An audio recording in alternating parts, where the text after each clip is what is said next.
Hi, everyone. Thank you so much for joining us for this session. I'd love for you to join me in welcoming our three excellent panelists. We've got Matej, who's the CTO of the British neobank Monzo. He also heads up counter-finance and counter-fraud there, so counter-fin crime, not counter-finance, counter-fin crime. We've also got Natasha, head of AI and financial crimes at Rabobank, and Pernilla, who is co-founder and CMO of identity verification app IDfier. And you may also recognize her from being on your screens a few years ago in the Netflix documentary Tinder Swindler. So please give a round of applause for our three panelists.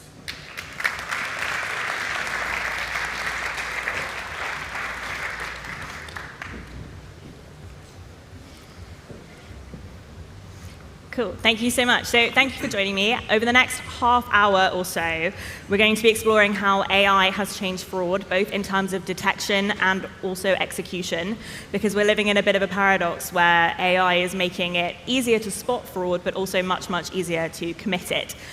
So we're going to talk a bit about that, and also how at all of these places we need to help rebuild consumer trust in the digital economy. So it's a big question that we're trying to answer. Can we ever trust again? Hopefully we'll get to the end of the session and the answer will be yes, but you'll have to stick around and find out what we reach at the end. So we're going to start with addressing the problem, and then we'll get to some solutions. So how are you each seeing the rise of AI affect fraud? And is generative AI playing a big role in accelerating that? Matej, I'm going to come to you first. So that's an excellent question, I think. So, look, the recent advancements in AI, I think, are the biggest technological shift of our times, and it's got impact everywhere. Certainly, it impacts everything that has to do with fraud and fin crime in general. The way to think about fraud, fin crime, it's an extremely adversarial space. So these are typically organized crime groups. They're well-funded. They've got smart engineers who get paid a lot of money. They go on holiday. They A/B test their approaches, and they keep learning and testing and finding new ways to defraud customers and to circumvent or frustrate the defenses that we put in place. So that's certainly happening. On the other hand, though, it's also very useful technology when it comes to defense. And it's our job, actually, to make sure that we stay a few steps ahead. And then we put the right protections in place so that we can protect our customers. So it's a bit of both. I think the good guys are going to win. You think the good guys are going to win? Oh, OK, spoiler alert. That's a good thing to lead with. Natasha, how have you seen it sort of change over the time that you've been working in this industry? And how is AI fraud different from other types of fraud? Yeah, well, I think what we've seen over the last 15 years is really initially we moved from physical fraud to more like phishing, identity fraud, etc. And then from an AI perspective, we'd use as a financial institution rule-based systems to kind of detect it. And then we moved on to kind of more malware and synthetic fraud, like identification. And at that stage, we were able to use large amounts of data to train, do anomaly detection, etc. And now, with the advent of Gen AI, we really see that it becomes very easy for phishing to create an email, social engineering. With deepfakes, you can create identities, salary strips, etc. So then we also have to kind of back up the AI that we actually use in the detection of this new technology. Pernilla, tell us a little bit about what you're seeing with the rise of AI and deepfakes in your industry with IDfier. Well, it has changed rapidly, and I think that what has changed the most for us everyday people is also to not trust what we see and hear in general, because we have been so used to trusting what we're seeing and what we're hearing, and we can't do that today. So that has changed rapidly. And for fraudsters, they're taking so much advantage of that, because the regulation and everything that comes that we are supposed to fight against this takes too long time to regulate. So I think the fraud industry itself is going to see rapid numbers increasing. When we get the numbers for 2025 in the year 2026, we're going to raise some serious eyebrows. And when we come into 2027, the changes needs to happen before then. Where do you think that we have to start with rebuilding trust? Because as you say, you can't really trust anything that you see or hear at the moment, and that's only going to get worse. So where do you think we have to start with trying to help consumers feel like they can trust? Well, the thing is that we are still crashing down that trust. The trust isn't entirely broken yet. I think we have a sort of false trust today that still is getting more broken. Of course, like what we have started with our companies, building digital identity for peer-to-peer support, so you can find the trust in who you are really talking to and who you are interacting with. But it's not about one solution, it's about several solutions. It's not solely about the lawmakers or sending out information for us consumers or the bank to change. We all need to change. We all need to do something. Instead of just putting the blame on someone else, we all need to collaborate and do something good together. Yeah, Matej, well, you're nodding yes to collaboration and yes to working across industry. What role do you think that has to play in this piece of rebuilding trust, of collaboration across industries and not just having it be in individual sectors? Well, look, I think the best way to fight fraud is to prevent it from happening in the first place, obviously. And as Pernilla says, this is something that requires multiple parties to collaborate. The financial service industry is collaborating. We're thankfully also seeing the big technology companies, social media platforms, joining the fight, working together. There's a lot more that we could do. We could progress a lot in terms of real-time data sharing. Comparing notes as we do transaction monitoring in real time, that would give us better signal to detect and prevent fraud. And but taking 2 steps back, trust is it's obviously an interesting issue. One aspect of fraud is that there are situations where you have to trust less, especially in the with the rise of deepfakes. When it comes to trust in your bank, I would hope that people, still trust us. I wake up and go to work every day trying to earn that trust, and our customers tell us that they do trust us and how we try and protect them. And I believe that our customers think that we're reliable, we're competent, and we're sincere when we have our conversations with them. And ultimately, that's also a big part. So we can help them also protect themselves from fraud. Maybe I can just add to that also. I think it's about where do you have trust. I think you also have to have a good level of skepticism in terms of when you use social media, for instance, or you're using online marketplaces. I think then you need to have a bit more kind of skepticism when you're working with those types of platforms. In the bank, like you said, we do a lot in terms of, okay, is this fraud or not? We're really working in terms of our detection. But I think when we talk about, several things has to happen in parallel. And for me, the biggest thing is really about knowledge, about understanding what you need to ask when. Because as the advent with any new technology, you have to kind of keep up with the times in terms of, okay, what do I need to do? How do I check if it's a deep fake? How do I know if it's my mom that's really calling me in need of help? You can have a secret password, for instance. So I think it's about having a level of understanding is where do I need to be more cautious and where not. And in the situations where I need to be more cautious, what can I do to kind of circumvent and protect myself a bit more in those types of situations? I think maybe this is a good time to talk about some sort of specifics, because you mentioned, how do you know that it's your mum calling you? Yes. What's in place on the bank side? And I know that Monzo is sort of looked to as having quite a lot of good things in place to help protect consumers from scams and from fraud. Can you tell us a bit about a few specific examples of how Monzo is protecting consumers? Yeah, absolutely, happy to. I mean, actually, Natasha's, I think is started going in that direction, which is it all starts with knowledge and understanding. So actually, the first thing is talking to your customers about fraud. Before it happens, unfortunately also after it happens. We spend a lot of time trying to educate our customers, but also building tools that help customers protect themselves. To give you a few examples, lots of fraud happens when customers are being coached on the phone to make the payment. So what we do is we tell the customers that it's not us who's on the phone with them right now, or if it is, so they know for sure.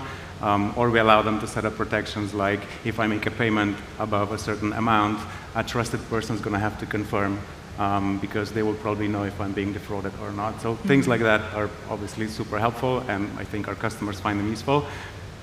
And then you've got the whole space of transaction monitoring and fraud detection, where we use things like we use machine learning and AI, representation learning, essentially to detect anomalies in customer behavior and in the payments flows that we see, which then get floated up to our experts that investigate and then protect customers and pursue fraud when it happens. Finally, there's also lots of law enforcement collaboration, whether it's getting the police to go and talk to a customer that we think is at risk of making a large payment to a fraudster, or whether it's helping take down phishing websites, help investigate organized crime groups, etc. Everything. Everything. Pernilla, can you tell us a bit about what you're working on with IDfier and the identity verification side of things? Because that's another huge problem in this industry, and Natasha sort of touched briefly on social media, and we'll get a bit more into that, but I think that ties in nicely to what you're working on there. Yeah, so I founded IDfier last year together with my partner because I was doing a lot of these talks, and I was going out meeting people, and we were talking. I was trying to put pressure on these big social media companies that have the technology, that have the power to actually protect a lot of us. Because a lot of the fraud starts at the social media apps, for example. But they don't have the right identity verification process in place. Even now, we talked about it earlier, you can buy a verification at Meta, for example.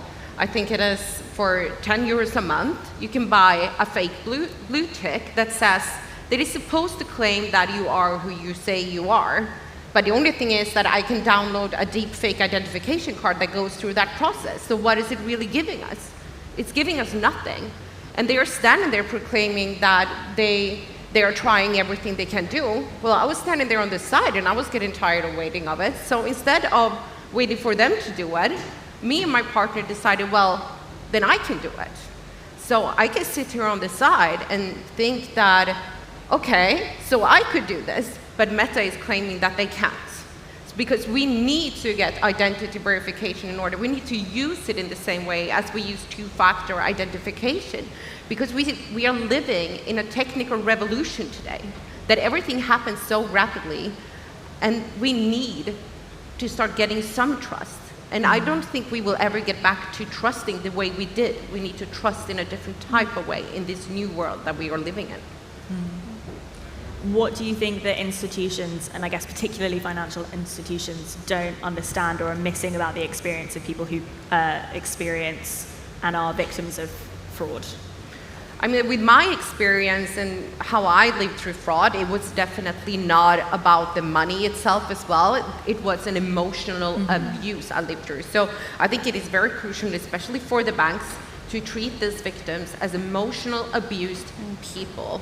I talked about this last week, but like when a person calls in, try and see it as a 911 call, that this is a person who is drowning, because what they go through, and especially with the shame and the victim shaming and victim blaming that we do against fraud victims, this is why people don't care, like are too scared to report it, and they feel so bad, and the suicide rate goes up so high. So I want people to treat that as a 911 call. We definitely need to do more, and especially do training for the people who are answering these calls.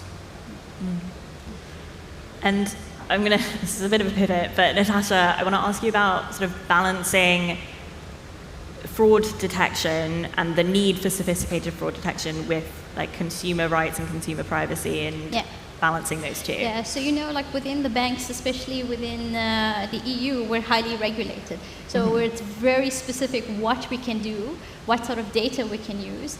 And from an AI perspective, any machine learning models that we use has to be explainable. So we have to be able to say, if a specific transaction flags as a fraud, we need to understand why is the machine learning algorithm actually saying it's a fraud. So it has to be explainable. There has to be transparency in terms of how these models are built, what features are used. There's a lot of very strict criteria in terms of how we actually build it.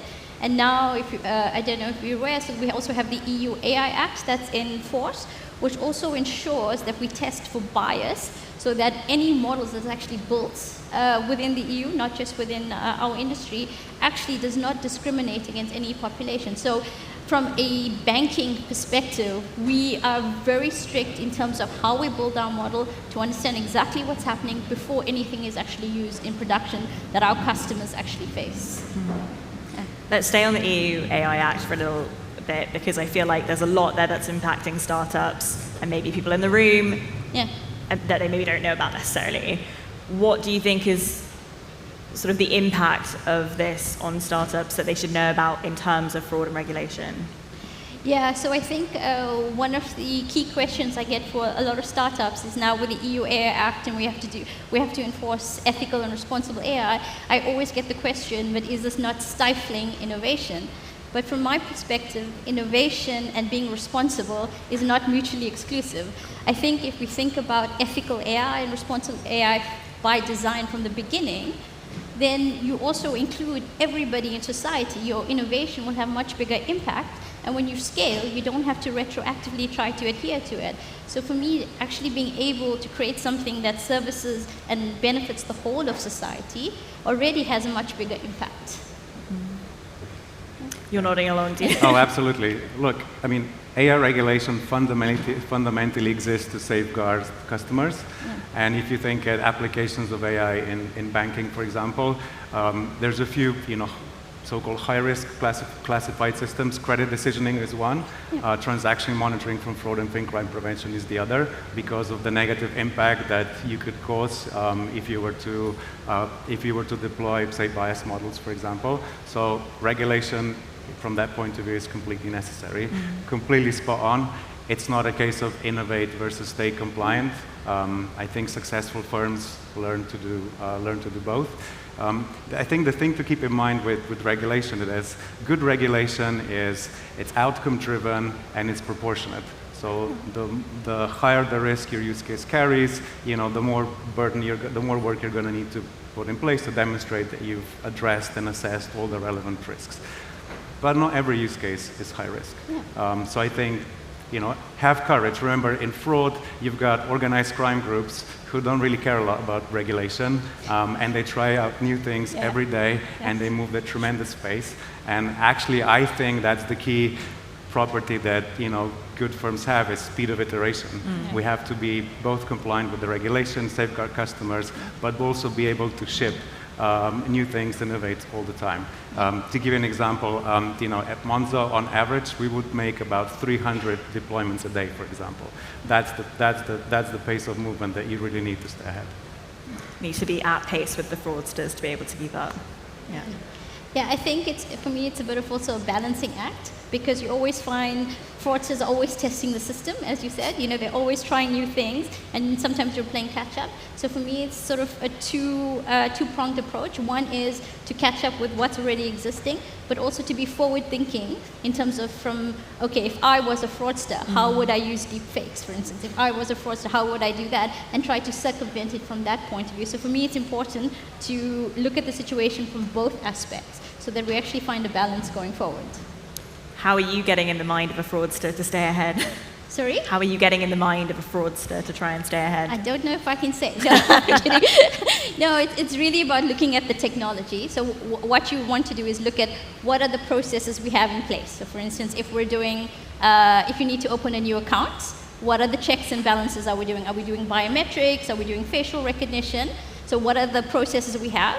And then from the technology, for instance, Gen AI, how can Gen AI then be used to kind of fake or circumvent those processes? So that's how we would think about it in terms of, if I was trying to get through these three-step factor authentication, what would I do from that perspective to get around it? And then you think about, if I do this, how do I detect it so that we also try to keep pace?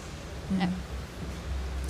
And Pernilla, on the social media side of things, social networks are starting to implement ID verification, as you've said, sort of mixed success, not great. How do you think those can be improved? What needs to be done to improve those systems to try and avoid that fraud? I think we definitely need to create laws that is pushing and forcing these companies to do something, because the social media is the fraudster's playground.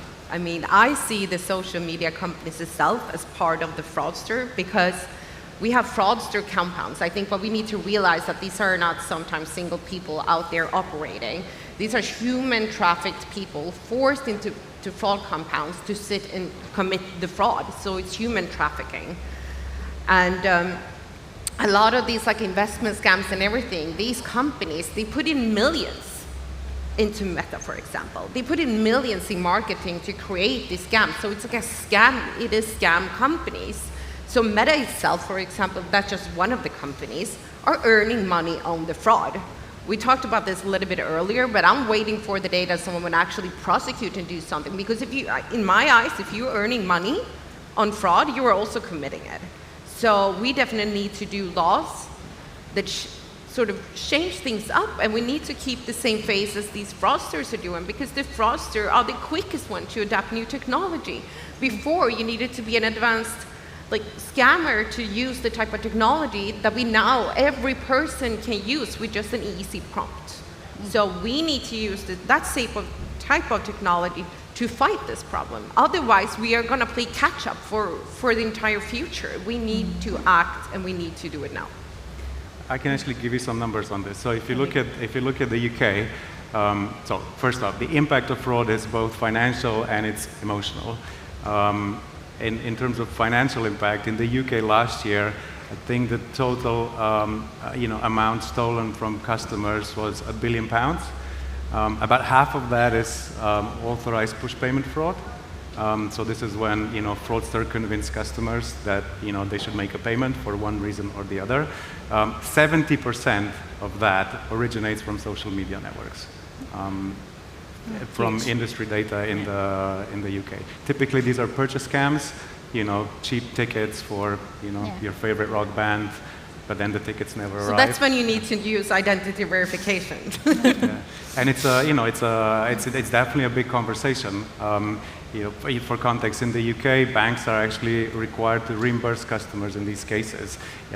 If we've not protected the customer sufficiently, we're required to reimburse our customers.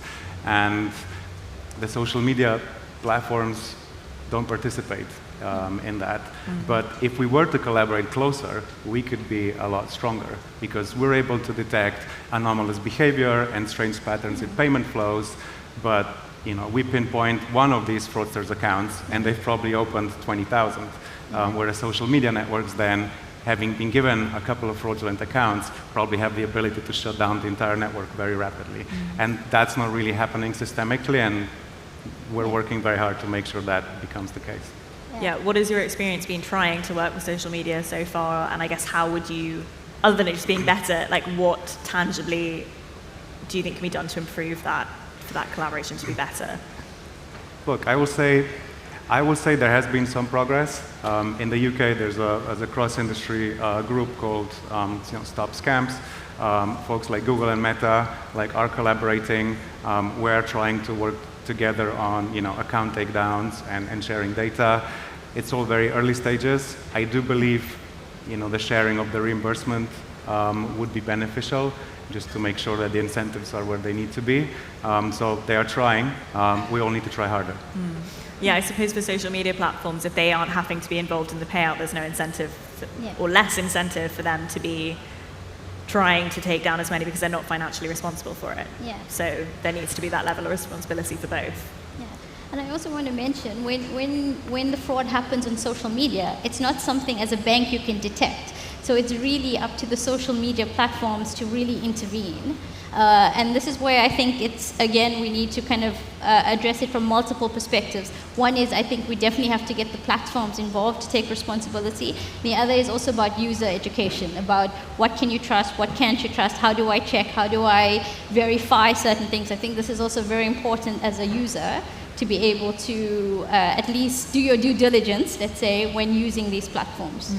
But also, in a way, we're saying that we can't detect it. I think it's depending on what type of fraud that actually occurs. If it is a ticket sell, yeah, maybe the bank wouldn't really see it. But if you definitely go into the heavily romance scams, that is definitely detectable, because you can see by using AI in the transferring system and how it changed someone's human behavior, how they normally act on a platform. So I agree, but also disagree. I think it is absolutely, and this is what I mean, that we need to use the technology against these fraud. We can't just put in the blame on the people behind it, because listen, I have been this person that say that this will never happen to me.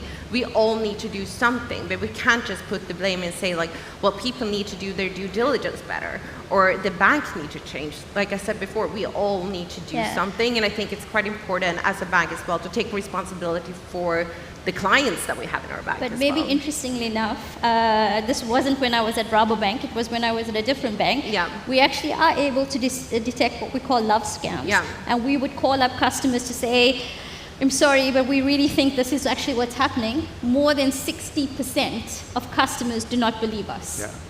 No, but this is why training comes in. So this is why you need trained staff who knows what they are doing when they contacting these people, because it's not easy to reach out to someone who has been manipulated. It's just to do a comparison. What if I would call you and say that your partner is cheating? You don't want that to be true, because if that is true, it's devastating for your life.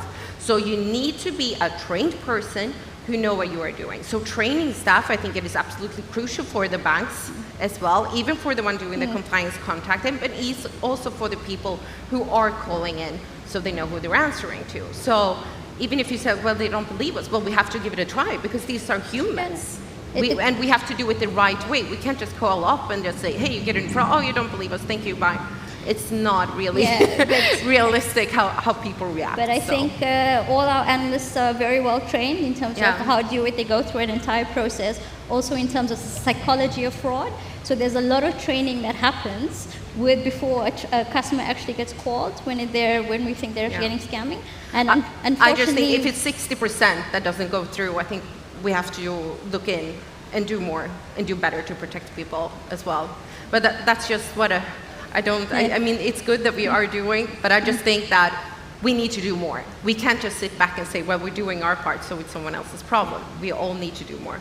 Yeah, I think the responsibility falls in multiple places, and there's more to be done sort of across the board, from individuals, financial institutions, social media platforms, verification, the list goes on. I think it's across the board, more needs to be done, to your point, Pernilla.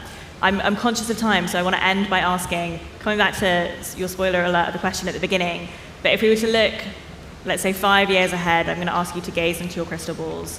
Do you think that AI will ultimately make it easier to commit fraud or easier to detect it? Will the good guys or the bad guys win, to put it your way, Matej? Well, I'm staying on the optimistic side. I think it's going to continue to be an arms race. Tomorrow is going to be different than today, and next week is going to be meaningfully different again. And I think that's never going to change, even when the next thing comes along after AI. I do think that, we do our best, and we hire the best people. We build the best, technological capabilities to make sure that we stay ahead, and that we develop the most advanced mechanisms of protection and investigation and pursuit in the world. We're going to continue to do that, and I think, on balance, we're going to be getting an edge instead of losing it. Yeah, I think for both. I think there's obviously, especially with the advent of Gen AI, it makes it much easier to commit fraud. But then we can also use that technology in terms of how we actually detect it. How can we actually use it to leverage and as I mentioned, to do actually better detection, earlier detection, more predictive detection. So I think with the technology, we can also improve the way we actually do fraud detection. Pernilla? Yeah, no, definitely, the technology definitely needs to come in place. And we need to fight it with the same power that people are fighting against. So, yeah, definitely agree with both Matej and Natasha. So 3 votes for the good guys, just about. Yeah. Fantastic. Well, thank you so much. Can we have a round of applause for Pernilla, Natasha, and Matej? Yeah, thank you. Thank you.